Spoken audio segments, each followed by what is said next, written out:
Elle adore la littérature de l'imaginaire, mais aime encore plus éveiller les jeunes à la lecture. Normal, puisque Rachel Graveline est auteure et animatrice. Véronique Drouin est une auteure basée à Sherbrooke et c'est d'elle dont on va parler dans cette chronique. Bonjour Rachel Graveline.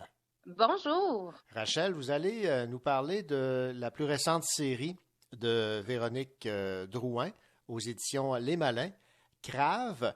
Alors vous allez nous parler principalement du livre 2 de cette série avec évidemment un rappel de ce qu'on retrouve dans le tome 1.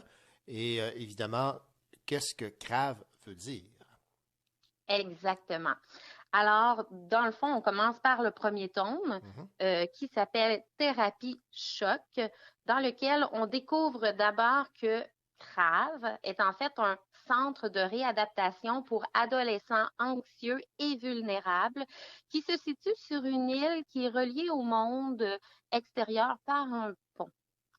Et Marion, par qui le lecteur découvre l'histoire en narration interne, y est envoyé un petit peu contre son gré par ses parents afin de soigner son anxiété chronique. Et c'est à travers ses yeux qu'on va apprendre à découvrir les autres patients. Malgré ses réticences, son quotidien prend forme et elle va finir par se lier d'amitié avec les autres jeunes de son groupe, mais pas tous. Certains lui sont aussi insupportables à vivre. Alors déjà, ça va créer une dynamique intéressante au niveau des personnages.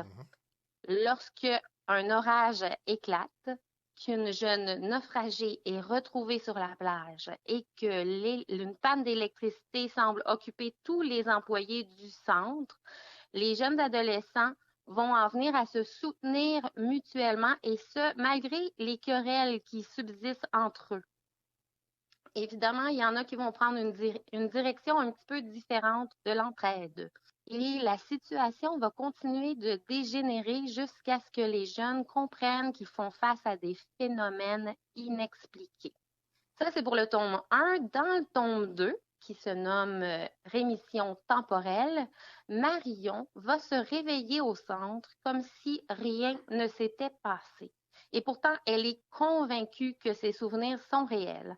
En observant ce qui se produit autour d'elle, la jeune fille va en déduire qu'elle a reculé dans le temps et que la tragédie du tome précédent va se répéter si aucune intervention ne sauve la mise. Le problème, c'est que Marion est la seule à se souvenir des attaques des nettoyeurs, de l'étrange anomalie dont elle a appris le nom qu'on nomme la mère et de tous les événements qui ont causé la mort de plusieurs d'entre eux. Sauf que le temps presse et l'adolescente doit convaincre les jeunes du Crave de croire à son récit un peu fou et surtout de les inciter à agir avant que la fin frappe encore. C'est donc un excellent suspense. Vous pouvez vous imaginer, juste le résumé nous met dans une espèce d'attente prenante et c'est vraiment ce que l'histoire a pour impact sur le lecteur. On est toujours dans l'action qui nous porte d'un rebondissement à un autre. Et l'originalité des phénomènes qui se produisent nous empêche un petit peu d'anticiper l'action. Parce que, évidemment, quand on lit plusieurs récits de genre, on finit quand même par prendre le rythme. Mais ici, le phénomène, c'est quelque chose de vraiment créé de toutes pièces. Donc, on ne sait pas nécessairement à quoi s'attendre. Évidemment, on finit quand même par assimiler la mécanique et surtout avec le voyage dans le temps du second tome, on va finir par anticiper un petit peu les événements, mais malgré tout, l'auteur parvient à se réinventer et à nous surprendre. La boucle temporelle ne crée donc pas une espèce de redondance ou de lenteur. Au contraire, elle nous permet d'avancer plus loin dans l'histoire et d'apprendre à connaître davantage les personnages.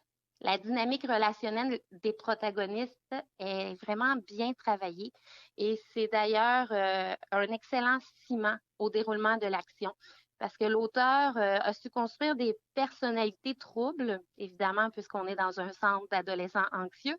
Et au fur et à mesure que l'histoire avance, elle fait en sorte que le masque de certains personnage plus rebutant, on va dire, au niveau de l'attitude, se fissure et Marion découvre davantage les expériences tragiques qui les ont amenés au crave. Mhm. Et évidemment, elle apprend à les apprécier différemment. Je vais enchaîner sur un extrait afin de vous donner une petite idée de sa plume. Je jette un œil inquiet à mes amis qui marchent devant moi et qui m'ont suivi en toute confiance dans cette aventure folle. Qu'ai-je fait? Alors, à ce moment-là, Marion a réussi à convaincre les autres jeunes de la suivre et elle commence à s'inquiéter à savoir qu'est-ce qui va se passer.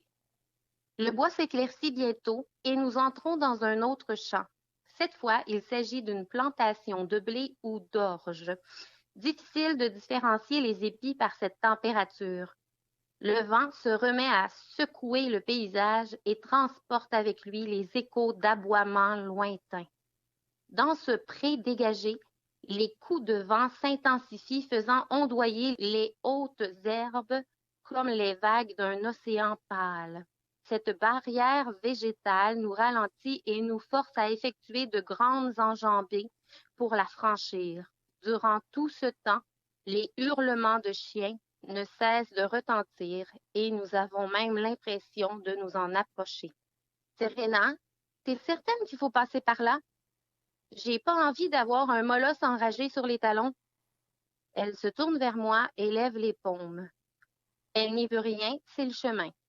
C'est quoi ça? S'écrie Mathis en balayant le champ avec sa lampe de poche. Qu'est-ce qu'il y a? S'enquiert Elliot. Là! Une forme semble nager au milieu des herbes, les soulevant sur son passage. Effrayés, nous nous agglutinons les uns aux autres, toutes armes dressées. J'avoue que ma pelle me semble plutôt insignifiante en ce moment. Le phénomène se répète et cette fois, plusieurs ombres valsent autour de nous. On reconnaît donc la qualité chez Véronique Drouin de créer une atmosphère. Exactement. Elle est excellente pour créer de l'atmosphère. Elle cimente bien ses personnages ensemble. Donc, si vous avez une bonne capacité à vous laisser emporter par les mystères de l'inexplicable, c'est vraiment une aventure que je vous conseille. Ça risque fort de vous garder en haleine du début à la fin. Alors, cette série de livres qui nous tient en haleine a pour titre Crave, tome 1 et tome 2. Vous pourriez peut-être nous rappeler les deux titres de ces deux premiers volumes de Véronique Drouin aux éditions Les Malins? Effectivement, le tome 1, c'est Thérapie choc et le tome 2, Rémission temporelle. Et ça s'adresse à quel jeune? Je dirais que 12 ans et plus, ça devrait être bien. Évidemment, il faut que ce soit des bons lecteurs parce que c'est quand même un bon volume. Là. Véronique Drouin, les éditions Les Malins, Crave. Merci beaucoup, Rachel Graveline. Merci à vous.